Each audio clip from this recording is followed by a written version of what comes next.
figura. Siyempre.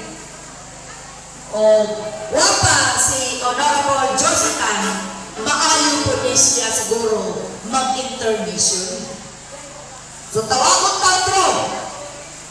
Si Honorable Jositan, papalisan ni Honorable Eric Nunez, Barangay Captain sa Barangay Mangginoo para sa korupsyon.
Tama yun no ang tukar. Maayo yan ang ilang mga figura. O kung sa kagwapa o kagwapo, maayo po muhatag o intervention number. O karon sundan gihapon ni nato o kung sa pangakuransya ato ning balik barangay. Sa kadugay na panahon pila ka tuig, dako ang kalipay sa mga taga-Pingahanon. Once again, nakita otro ang iyang dagway din sa atong barangay. Anay, change power ko Luisa, kay may light na.